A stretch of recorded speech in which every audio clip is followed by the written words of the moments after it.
이 세상 속에 나무의 종류가 얼마나 될까? 아마 수천에 수백에 이르게 되어질 것입니다. 그 나무의 종류 수백 가지의 나무를 분류를 하게 되어지면 네 가지로 분류를 할 수가 있다고 합니다. 나무를 네 가지로 분류하게 되어지면 어떻게 분류할 수 있는가? 여러분이 지금 보시는 것처럼 첫째, 용재수종으로 분류가 되어집니다. 이 용재수종이라는 말은 목재로 사용되어지는 나무들을 용재수종이라고 말을 합니다. 두 번째, 유실수종이 있습니다.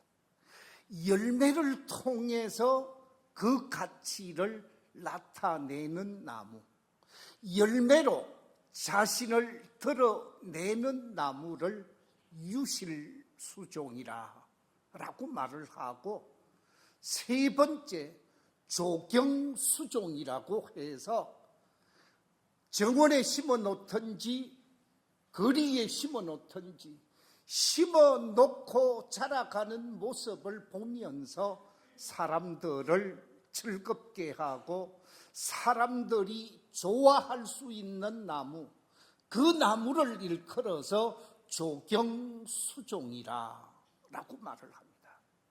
그리고 또 하나의 부류가 있는데 특용수종이라 그래서 이 특용수종이라는 말은 약재로 쓰여지는 나무, 그 나무가 사람을 유익하게 하고 사람의 병을 고치는데 쓰여지는 나무를 일컬어서 특용수종이라 그렇게 말을 합니다. 이처럼 모든 나무는 용재수종이든지 유실수종이든지 조경수종이든지 특용수종 속에 들어간다라는 거지요. 오늘 본문에 보면 포도나무가 등장을 하고 있습니다. 이 포도나무는 어디에 들어가는 나무일까? 포도나무는 용재수종이 아닙니다. 그렇다고 해서 조경수종도 아닙니다. 포도나무는 유실수종에 속하는 나무이지요. 이 포도나무가 그 나무를 통해서 탐스러운 열매를 맺게 되어지면서 자신의 가치를 드러내고 자신의 값진 모습을 나타내는 나무.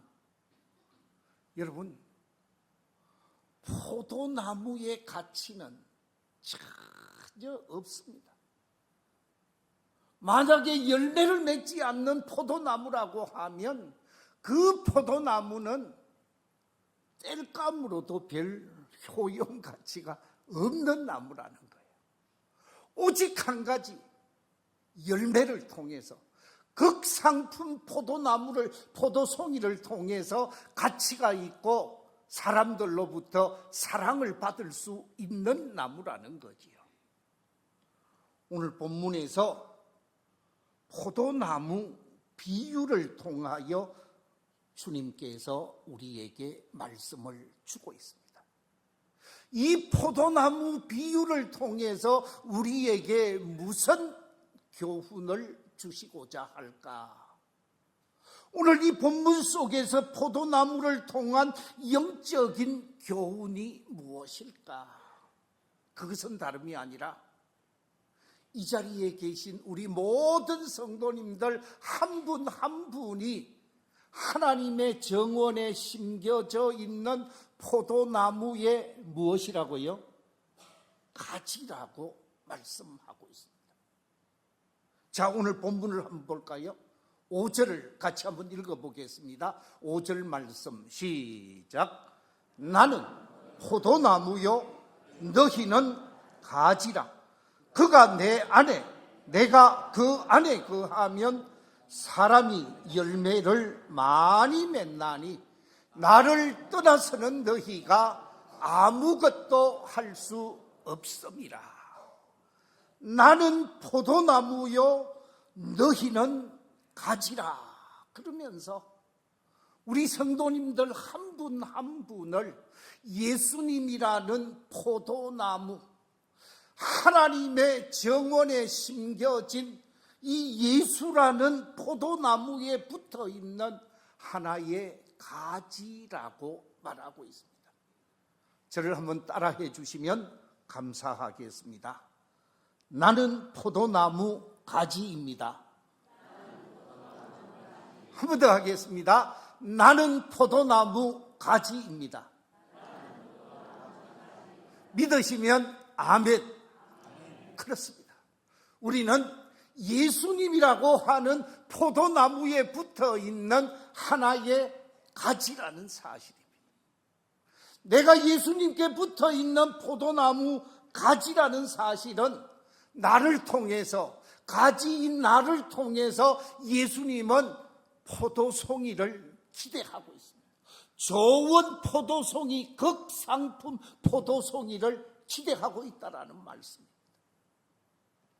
마태복음 21장에 보면 예수님께서 베다니에서 예루살렘으로 올라가게 되어집니다. 이 베다니라는 동네에서 예루살렘으로 올라가게 되어지는데 중간쯤에 무화과 나무를 만나게 되어집니다. 예수님께서 배가 고프셨던 것 같습니다. 그래서 무화과 나무가 있기에 그것도 그냥 무화과 나무가 아니고 잎이 아주 무성한 무화과 나무가 있는 거예요. 저 나무 같으면, 저렇게 잎이 무성한 나무 같으면 저기에 열매가 있겠다라고 생각을 하셨는지 가서 열매를 확인하십니다. 열매를 따서 먹고자 했는데 아무런 열매가 없었다고 그랬습니다. 열매를 기대했는데 기대한 열매가 없었다라는 것입니다. 예수님께서 실망을 하게 되어집니다. 실망을 하게 되어진 예수님께서 마태복음 21장 19절에 보면 뭐라고 말씀하고 있느냐? 이제부터 영원토록 네가 무엇을 맺지 못하리라? 열매를 맺지 못하리라 그랬습니다. 예수님이 기대할 때 열매가 없을 때, 예수님이 원하시는 열매를 맺지 못할 때에 예수님께서는 그 나무를, 그 가지를 심판하고 정죄하고 있음을 확인하고 있다는 말씀이죠. 가지된 우리를 향하여 예수님은 열매를 기대하고 있습니다. 자, 그렇다고 하면 어떤 열매, 어떤 탐스러운 열매를 맺어야 할까? 아니, 열매를 맺는 길은 무엇일까? 예수님이 기대하고 있는 탐스러운 열매를 맺는 길은 어떤 길인가? 오늘 본문이 우리에게 가르쳐주고 있는데 제일 첫 번째 말씀하고 있는 탐스러운 열매를 맺는 비결은 포도나무, 원나무에 어떻게 해야 된다고요? 잘 붙어 있어야 한다고 말씀하고 있습니다. 포도나무 가지에 확실하게 붙어 있지 아니하면, 포도나무에 붙어 있지 않는 가지는 옳은 열매를 맺을 수가 없다라는 말씀이죠. 오늘 본문 우리 같이 한번 읽어보겠습니다. 본문 말씀 같이 읽겠습니다. 4절 말씀입니다. 시작.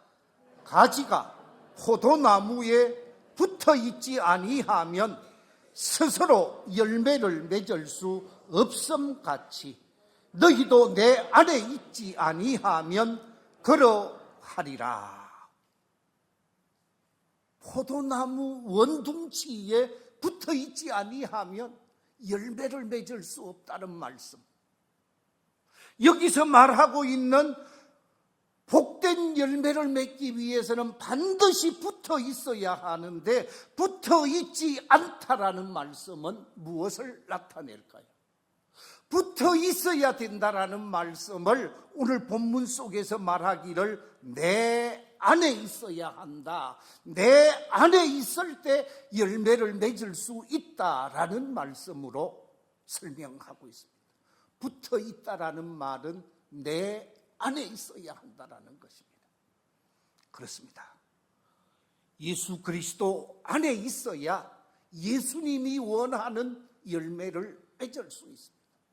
예수 그리스도 안에 붙어 있지 아니하면 예수님이 원하시는 아름다운 열매를 맺을 수가 없다라는 것이지요. 여러분, 사도 바울을 한번 생각해 보십시오. 사도 바울은 예수 믿기 이전에 어떤 삶을 살았습니까? 바리새인으로서, 서기관으로서, 율법 학자로서 예수 믿는 사람을 많이 힘들게 했습니다. 예수 믿는 사람을 핍박하고 예수 믿는 사람을 박해하고 감옥에 가두고 죽이는 일에도 앞장을 선 사람이 사울이었습니다.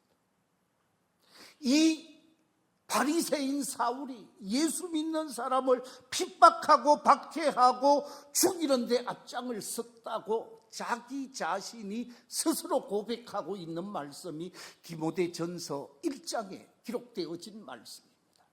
우리 디모데전서 1장 13절 말씀 같이 한번 읽어볼까요? 시작. 내가 전에는 비방자요 박해자요 폭행자였으나 도리어 긍휼을 입은 것은 내가 믿지 아니할 때에 알지 못하고 행하였습니다. 내가 예수님을 만나기 이전에 나는 비방자였습니다. 나는 박해자였습니다. 나는 폭행자였습니다. 예수 믿는 사람을 잔인하게 짓밟았던 사람이라는 거지요. 그런데 이 사울이 예수 믿는 사람을 잡아다가 감옥에 가두기 위해 다메섹을 향하여 달려가게 되어졌지요. 지금의 시리아의 수도 다마스커스, 이 다마스커스가 성경에 나오는 다메섹입니다. 지금은 전쟁으로 인해서 엄청난 어려움을 경험하고 있는 도시가 되어졌습니다마는 이 다메섹을 향하여 가다가 하늘로부터 부활하신 예수님을 만나게 되어지고 그 부활하신 예수님의 강력한 빛에 의해서 눈이 멀게 되어지고 하나님의 사람 아나니아의 안수 기도를 통해서 눈이 떠지게 되어지고 예수님이 이 땅에 보냄받은 메시아임을 깨닫게 되어지죠. 예수님의 제자로 살겠다고, 부활의 증인으로 살겠다고 거듭난 사람으로서 제일 첫 번째 찾아간 곳이 예루살렘이었습니다. 예루살렘의 제자 공동체, 예루살렘 교회를 찾아갔는데 예루살렘 교회를 찾아가서 환영을 받고 영접을 받았느냐? 그렇지 않습니다. 외면을 당했습니다. 제자들이 환영하지 않았습니다. 저 사람은 우리를 박해한 사람이고 저 사람은 우리를 핍박한 사람이고 우리를 아프게 한 사람이라고 내치게 되어집니다. 그래서 예루살렘에서 머물지 못하고 어디로 가게 되어집니까? 사마리아 사막에 가게 되어집니다. 사막에 가서 그 사막 속에서 철저하게 자신을 내려놓고 자아를 죽이는 영성 훈련을 3년 동안 하게 되어집니다. 부활의 주님을 만나고 자기 자신이 교회로부터 외면을 당하는 순간 그럴 수 있다고 생각을 하고 광야를 찾아가서 영성훈련을 하면서 자기 자신을 철저하게 깨트리는 훈련을 하면서 자아를 죽이게 되어집니다. 그리고 3년이 지나서 길리기아 다소 자신의 고향에 머물고 있으면서 하나님께서 자신을 어떻게 인도할 것인가 하나님이 주시는 기회를 기다리고 있었을 때 예루살렘 교회가 아닌 안디옥 교회로부터 콜을 받게 되어집니다. 안디옥 교회가 부흥을 하게 되어지고 안디옥 교회에 많은 지도자들이 필요하다고 했을 때 안디옥 교회를 섬기고 있었던 지도자 바나바가 바울을 부르게 되어지죠.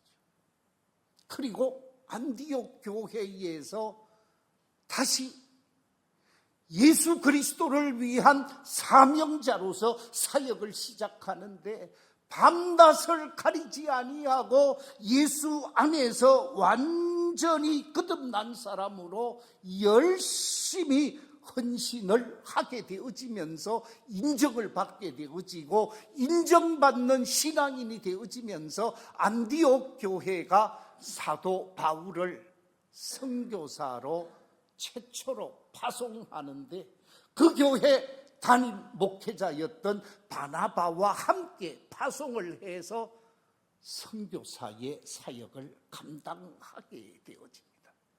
그래서 1차, 2차, 3차 선교를 하면서 많은 교회를 세우게 되어지고 수많은 사람을 주께로 인도해 오는 놀라운 열매, 우리 주님이 기뻐하는 놀라운 열매를 거두게 되어지는 역사를 보게 되어집니다. 그런데 만약에 사도 바울이 이 예루살렘 교회로부터 배척을 당했을 때 내가 여기 안 오면 살 곳이 없나 라고 생각을 하고 다시 바리새인의 길을 걸어갔다면 오늘날에 사도 바울은 없을 것입니다. 사도 바울이 배척을 당하고 외면을 당했지만 자기 자신이 자신을 돌아보면서 자기를 찾고 자기의 사명을 찾기 위해서 사도 바울은 자기가 어떻게 살 것인가를 찾게 되어져서 사막을 찾았다고 그랬는데 그 기간을 신학자들은 말하기를 바울의 침묵기라라고 말을 하고 있습니다. 변명하지 않고 말없이 자신이 하나님 앞에서 길을 찾은 기간이 3년이었는데 제 생각에는 그때야말로 그리스도에게 뿌리를 박는, 저는 표현을 그렇게 했습니다. 착근기다. 신앙의 착근기가 아니었을까. 제가 농부의 아들로 자랐기 때문에 사도 바울이 배척을 당했지만 예수 그리스도 안에 뿌리를 박는 시간이 있어야 되겠다라고 생각을 하고 예수 그리스도 안에 뿌리를 깊게 박게 되어집니다. 예수 안에 있는 사람이 되어졌기에 예수 안에서 놀라운 열매가 거두어지게 되어졌다라는 말씀입니다. 그렇습니다. 예수 그리스도 안에 있어야 탐스러운 열매를 맺을 수 있다는 것입니다. 사진을 하나 보여드리겠습니다. 저분은 대구 제1교회를 섬기신 이상근 목사님이십니다. 주경학자로 이름이 난 분이시지요. 우리 교단에서 주경학자로서 가장 인정을 받은 어른입니다. 저분이 섬겼던 교회가 지금은 저렇게 담쟁이 덩굴로 얽혀 있으면서 역사성을 드러내놓고 지금은 대구시가 관리를 하고 있습니다. 이상금 박사님이 자신이 쓴 주석에서 뭐라고 말하고 있는가? 그리스도 안에서라는 말, 인 그리스도라는 말을 성경에서 몇 번 말하고 있느냐? 몇 번 말하고 있다고요? 164번 말하고 있다고 그래요. 방금 읽었던 오늘 본문 속에서도 9번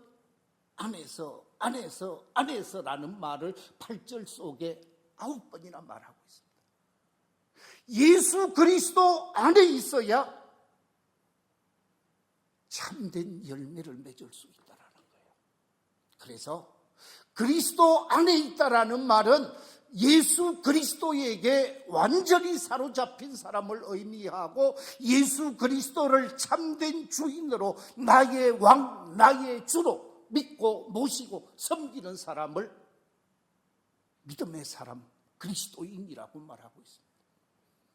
예수 그리스도 안에 있는 사람, 예수 그리스도를 나의 주로 나의 왕으로 모시고 삶을 사는 그 사람이 주님이 기대하는, 주님이 원하시는 탐스러운 열매를 맺을 수 있다는 것입니다. 그렇습니다. 이 자리에 계신 우리 모든 믿음의 가족들이 다 그리스도 안에서 뿌리를 받고 세움을 입어서 아름다운 열매로 주께 영광을 돌리는 복된 성도들이 다 되시기를 주의 이름으로 축원합니다. 두 번째, 탐스러운 열매를 맺는 길이 어디에 있을까? 오늘 성경 속에서 아주 중요한 한마디가 기록되어져 있습니다. 그것은 다름이 아니라 깨끗해야 한다라고 말하고 있습니다. 가지가 깨끗해야 탐스러운 열매를 맺을 수 있다고 오늘 본문 2절은 우리에게 말씀해 주고 있습니다. 같이 한번 읽어보겠습니다. 시작. 물은 열매를 맺는 가지는 더 열매를 맺게 하려 하여 그것을 어떻게 한다고요? 깨끗하게 하시느니라.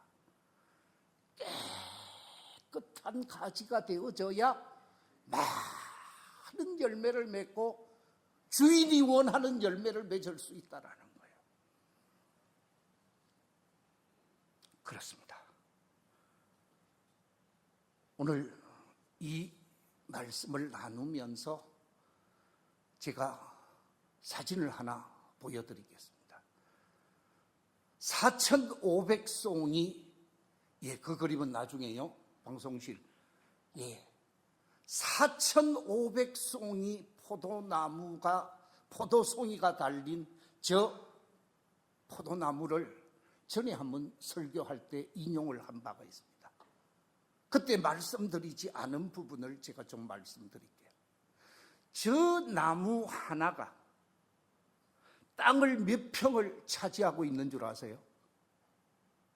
저 포도나무 하나가 땅을 몇 평 지금 차지하고 있을까요?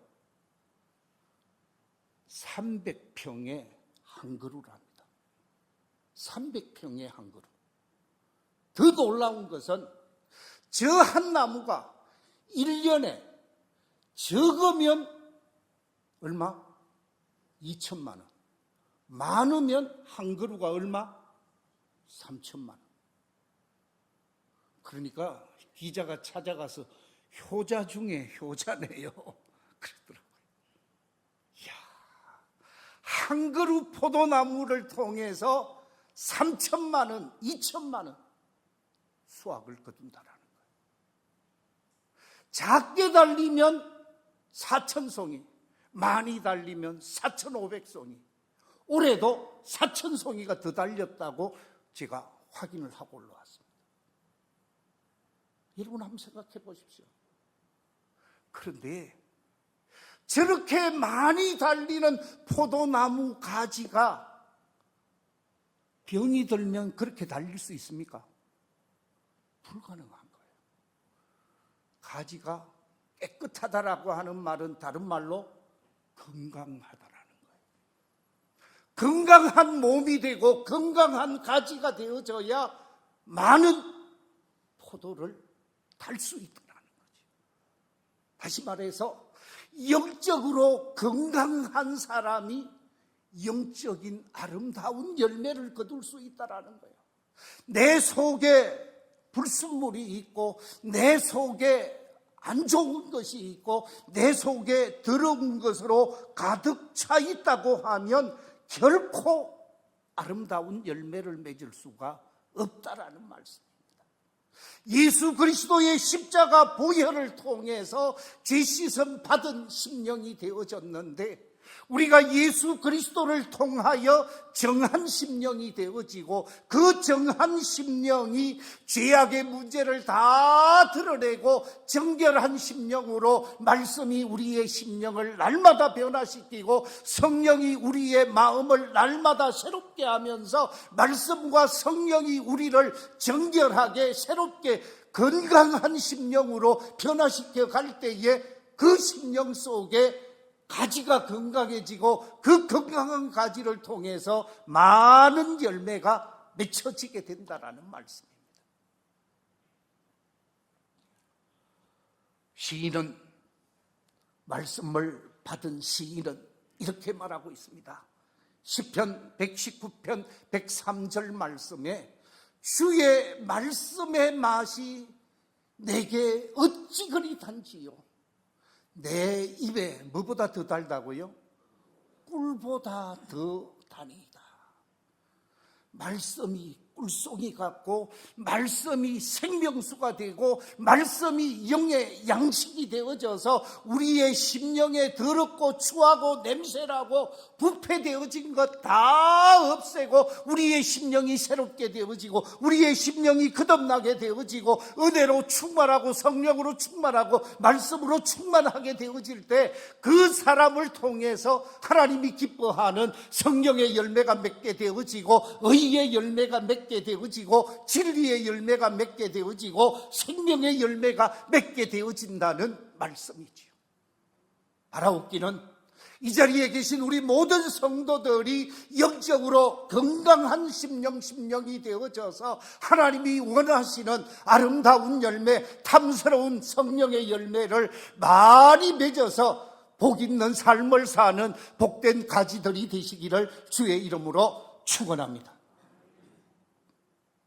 세 번째 탐스러운 열매를 맺는 비결은 어디에 있을까?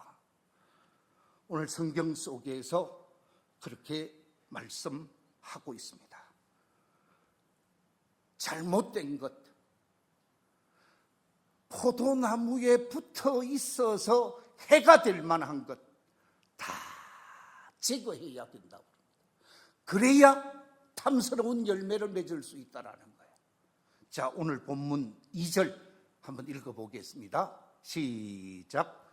무릇 내게 붙어 있어 열매를 맺지 아니하는 가지는 아버지께서 그것을 제거해 버리시고 그것을 제거해 버리시고 그랬습니다. 아버지께서 기뻐하지 않는 것, 아버지 하나님이 원치 않는 것 제거하고 잘라내야 한다라는 거예요. 만약에 그것을 제거하지 아니하고 그것을 잘라내지 아니하면 좋은 가지에 나쁜 영향을 미치게 되어집니다. 제가 첫 목회지를 금호교회라는 곳에서 목회를 시작했습니다. 그 금호교회는 읍소재지 중심에 제가 섬겼던 교회가 있습니다만은 포도농사를 짓는 어른들이 많이 있었습니다. 그 가운데 유종구 장로님이라는 분은 포도왕을 몇 번 한 사람. 그러니까 이분이 농사 지어서 그 봉을 갖다 주는데 포도가 얼마나 맛있는지요. 너무너무 포도가 맛있는 거예요. 그래서 제가 12년 동안 그 교회에 있으면서 경상도 말로 억수로 많이 포도를 먹었어요. 얼마나 많이 먹었는지 지금도 포도 갖다 주는 거는 별로 안 반갑더라고요. 왜? 하도 포도를 많이 먹었어. 자, 그런데 포도 농사를 짓는 집사님, 권사님, 장로님들의 가정에 가서 보니까 겨울이 끝나게 되어지고 봄이 시작할 때쯤 3월 초가 되어지니까 다 손에 뭘 들고 있어요? 전지를 들고 있더라고요. 그리고 딱 보고 이거는 안 되겠다 싶으면 인정사정 없이 싹둑싹둑 자르더라고요. 아니 장로님 이렇게 잘라도 됩니까? 목사님 상관없습니다. 튼실한 가지, 열매 맺을 만한 가지는 놓아두고 그거 외에는 다 잘라버려야 새순이 나게 되어지고 새순을 통해서 좋은 열매가 맺혀진다고 하면서 싹둑싹둑 다 잘라버리더라고요. 그렇다, 맞다 생각이 들더라고요. 여러분, 우리 속에 하나님이 원치 않는 것, 내 속에 하나님이 기뻐하지 않는 것, 나의 생활 속에 하나님이 아니다라고 말하는 것, 그거 잘라내야 돼요. 그거 잘라내지 아니하면 그것이 불행의 원인이 되고 그것이 불행의 시작이 되어진다니까요. 저는 아직도 유행가를 다 아는 게 없습니다. 유행가를 처음에 조금 나오는 거는 어린 시절 늘 라디오나 TV를 통해서 들어서 알지만 요즘 나오는 노래는 전혀 모르고 옛날 중학교, 고등학교 때 들려오던 노래 속에 시작은 뭔데 끝을 몰라요. 왜? 한 번도 옳게 부른 적이 없으니까. 그런데 성악가가 유행가 가수가 되고 유행가 가수가 노래를 하는데 감칠맛 있게 노래하는 걸 보고 저 친구 참 노래 잘한다 그러면서 저 친구의 노래에 관해서 제가 한번 푹 빠진 적이 있습니다. 그 친구가 누구냐? 아까 이 사진을 보여주었던 성악가요 대중가요 가수였던 김호중입니다. 이 친구가 얼마나 노래를 잘하는지 제가 저 친구 노래를 들고 설교를 한 편 만들었다니까요. 내 인생에 태클을 걸지 마. 제가 이 제목으로 설교를 한 번 했습니다. 왜냐하면 그 노래를 듣고 영감을 받았기 때문에. 그런데 저 친구가 그렇게 노래를 감칠맛 있게 하는 것을 보고 잘한다 생각을 하고 좋아했는데 어느 날 갑자기 사진을 한 번 더 보여주십시오. 이렇게 되더라고요. 왜 그랬습니까? 뭐 때문에? 술 때문에. 술 먹고 운전하다가 다른 사람 차를 받고 뺑소니를 하는 것 때문에. 한번 생각을 해보십시오. 이 김호중이는 예수 믿은 사람이었습니다. 교회에서 자란 사람, 부모 없는 사람, 할머니 밑에 자라던 사람이 교회에서 포항에 있는 수정교회인가요? 교회가 지원해 주어서 성악을 공부하기 시작했던 사람이었습니다. 그런데 하나님 위에 살겠다고, 하나님 기뻐하는 삶을 살겠다고 다짐했던 이 친구가 좀 잘 나간다고 생각하니까 술과 더불어 함께 하다가 인생 망치고 지금 감옥 속에 있는 걸로 알고 있습니다. 여러분 한번 생각해 보십시오. 만약에 김호중 씨가 술을 먹지 아니하고 사고를 치지 않았다면 요즘 대한민국에서 제일 잘 나가는 가수가 되었을 겁니다. 특히 지성인들이 좋아했습니다. 왜냐하면 그의 음의 폭이 넓고 깊기 때문에 그렇습니다. 그런데 술 때문에 잘라버려야 할 이 술을 잘라내지 못했기 때문에 인생 망치게 되어진 거예요. 이번에 이재명 대통령께서 갑작스럽게 대통령이 되고 내각을 세우게 되어지는데 장관 후보 중에 한 사람, 장관으로 낙점을 해서 검사를 하고 이것저것 하는데 이 사람이 한 가지가 문제가 있었는데 뭐가 문제가 있었느냐? 이 뭐예요? 티가 아니고 습관적으로 손톱 물어 뜯는 버릇이 있었대요. 이것도 티라고 그러나요? 예. 나이가 지금 60 가까이 된 사람이 손톱 물어 뜯는 습관을 못 버렸다는 거예요. 그래서 장관의 마지막 8부 능선을 넘을 때 잘려버렸대요. 아이고, 그거 하나, 그것만 잘라냈으면, 여러분, 나한테 하나님이 기뻐하지 않는 잘라내야 할 것이 무엇인지 우리 각자가 한번 돌아보십시오. 그거 잘라내면 아름다운 열매를 거둘 수 있습니다. 그거 잘라내면 하나님이 귀하게 쓸 수 있습니다. 그거 잘라내면 영광스러운 열매를 거두게 되어진다는 말씀입니다. 시간이 많이 가서 좀 말씀을 정리하겠습니다. 오늘 본문 속에서 탐스러운 열매를 맺고자 하고 그 탐스러운 열매를 맺기 위해 세 가지 조건을 달성하게 되어지면 어떻게 되느냐? 오늘 본문 8절에 이렇게 말씀하고 있습니다. 너희가 열매를 많이 맺으면 내 아버지께서 무엇을 받으실 것이요? 영광을 받으실 것이요. 너희는 내 뭐가 되리라?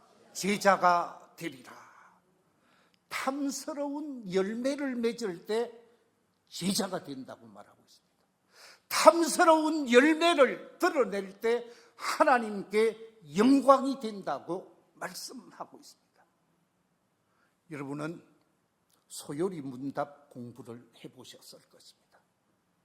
이 소요리 문답 공부 속에서 웨스트민스터 신앙고백 제1번 질문이 뭐냐? 이렇습니다. 사람이 삶을 살아감에 있어서 삶의 제1 되는 목적이 무엇입니까? 여기에 대한 답을 우리 같이 한번 읽어보겠습니다. 시작. 사람의 제1 되는 목적은 하나님을 영화롭게 하고 영원토록 그를 즐거워하는 것입니다. 그렇습니다.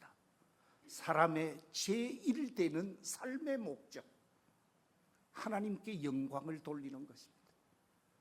아름다운 열매로, 삶의 풍성한 열매로 하나님께 영광을 돌리고 제자다운 제자, 가지다운 가지로서 주께 영광을 돌리는 복 있는 삶이 우리 교회에 속한 모든 성도들 속에 있게 되시기를 주의 이름으로 축원합니다.